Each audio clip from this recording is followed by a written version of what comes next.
Good morning, सुप्रभात, नमस्कार, आदाब, सत श्री अकाल दोस्तों। ये है आपका अपना डॉक्टर आदि का शो मुंबई चा मानुस और आपके लिए लेकर आया आपका मनपसंद प्रोग्राम पॉजिटिव कर्मा। आज इस कार्यक्रम में 1291 एपिसोड है। एक बहुत ही सुंदर सी लेकिन सैड लव स्टोरी है जिसका शीर्षक है आई एम सॉरी रोशनी। ज्यादा समय नहीं लूंगा, शुरुआत करता हूं इस कहानी की कुछ इस प्रकार। दोस्तों, रोशनी और अमित की एक सैड लव स्टोरी जो है वो हमने कोशिश की है कि आपको बताने की, और मुझे उम्मीद है कि ये कहानी सुनने के बाद आपका दिल अवश्य पिघल जाएगा और इसमें आपको एक सीख भी मिलने वाली है। कॉलेज में पढ़ने वाले अमित और रोशनी एक दूसरे से बेहद प्यार करते थे। एक दिन रोशनी अपने कॉलेज से हाफ डे में ही निकल गई। कॉलेज से बाहर आने के बाद उसने अपने बॉयफ्रेंड अमित, जिसका घर उसके स्कूल के पीछे ही था, उसे कॉल किया और कहा कि वो गेट पर आकर उसे बाइक से उसके घर पर छोड़ दे। अमित ने रोशनी से ओके कहकर कहा कि मैं 5 मिनट में आता हूं, मेरा इंतजार करो। रोशनी पिछले 25 मिनट से कॉलेज के बाहर खड़ी थी, लेकिन अमित नहीं आया। गुस्से में लाल रोशनी ने देखा कि पूरे 30 मिनट बाद अमित बाइक लेकर उसके पास आया है। अब क्यों आए हो? चले जाओ यहां से, मैं खुद ही चली जाऊंगी, रोशनी ने अमित से कहा। अच्छा चलो भी, अब आई एम सॉरी, अमित ने रोशनी को कहा। और अमित ने सॉरी बोला तो रोशनी बस थोड़ा मुस्कुरा गई और मुस्कुराते हुए उसकी बाइक में बैठ गई।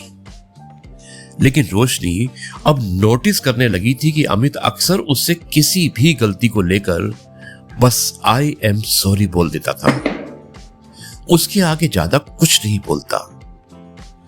रोशनी ने यह भी नोटिस किया कि अमित ऐसा किसी भी एक्सप्लेनेशन से बचने के लिए करता है। उसके किसी भी गलती के लिए उसे ज्यादा एक्सप्लेन ना करना पड़े, इसलिए अमित फट से सॉरी बोल देता है, जबकि पहले अमित ऐसा कभी भी नहीं करता था। अमित और रोशनी के रिश्ते के बीच ऐसा बहुत दिनों तक चलता रहा। अब तो रोशनी भी अमित के इन सॉरी से तंग आ चुकी थी। वो सोचती थी कि आई एम सॉरी बोल देने से सब कुछ ठीक नहीं हो जाता, लेकिन अमित शायद ये बात समझने के लिए तैयार नहीं था।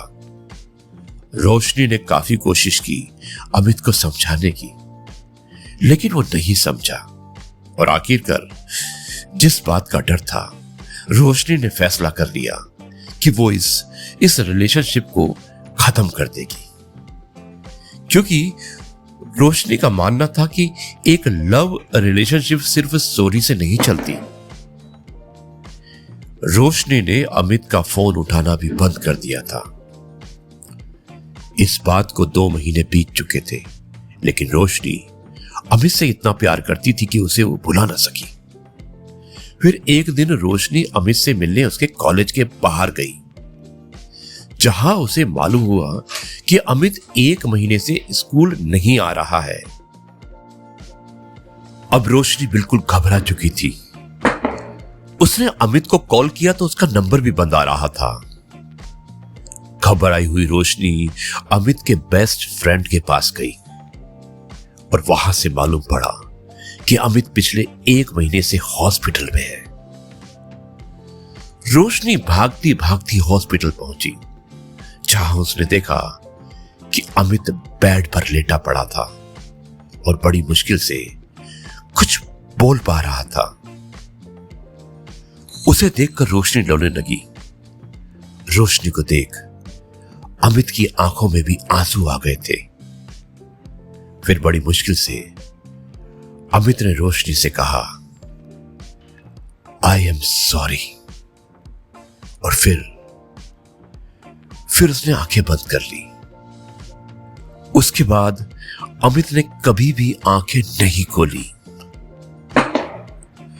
कुछ दिनों बाद अमित की मम्मी उसके कुछ लेटर लेकर रोशनी के घर आई लेटर में लिखा था, माय डियर रोशनी, बार बार तुम्हें सॉरी बोलना मुझे भी अच्छा नहीं लगता। जब तुमने कॉलेज के बाहर मेरा 30 मिनट तक इंतजार किया था, उस दिन मैं जानबूझकर लेट नहीं आया था, बल्कि उस दिन पहली बार मेरे सीने में दर्द हुआ था, जिसकी वजह से मैं बेहोश हो गया। और जैसे ही मुझे होश आया, मैं तुम्हारे पास पहुंचा। उस दिन मैंने तुम्हें इसलिए कुछ नहीं बताया क्योंकि मुझे पता था कि तुम टेंशन में आ जाओगी। उसके बाद भी जब भी मैंने तुम्हें सॉरी बोला, उसके पीछे भी यही वजह थी। और वजह क्या थी? वो थी कि मेरे दिल में होल था, यानी कि छेद, जिसका पता मुझे कुछ समय पहले ही लगा था। मैं भी तुम्हें बहुत प्यार करता हूं और करता रहूंगा। काश भगवान मुझे थोड़ी और जिंदगी दे पाता, ताकि मैं तुम्हारे साथ कुछ और वक्त बिता सकता।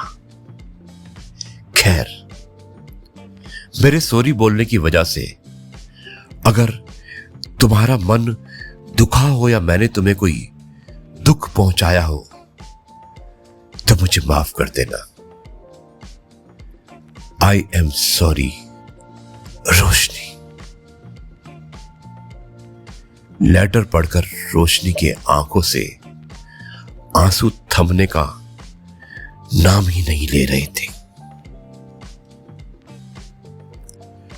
दोस्तों, ये थी कहानी आई एम सॉरी रोशनी, और मुझे उम्मीद है कि आपको यह कहानी अवश्य पसंद आई होगी।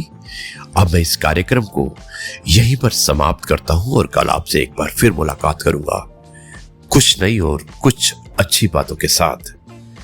तब तक के लिए आपसे कहता हूं, जय गुरु जी, शुक्राना गुरु जी।